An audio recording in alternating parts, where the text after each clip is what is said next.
መተኛት ጀመርክ? ኧረ ቲቸር አልተኛው። እሺ የአሜሪካ ዋና ከተማ ማን ትባላለች? ያው የኔ መልስ አሁን ለሰው ተማሪ ጋር ተመሳሳይ ነው። እሺ ጥሩ፣ ወደ ቀጣዩ ጥያቄ እንለፍ። ለመጀመሪያ ጊዜ ዓለምን የዞረው ሰው ማን ይባላል?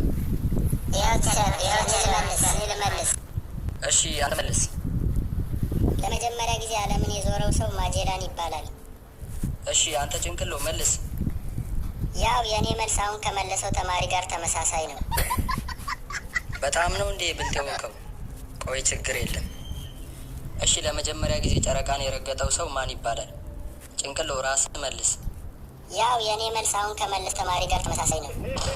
እንዴ የመጀመሪያ መላሽ እኮ አንተ ነህ። አሃ እሺ የኔ መልስ ከኔ ቀጥሎ ከሚመልሰው ተማሪ ጋር ተመሳሳይ ነው።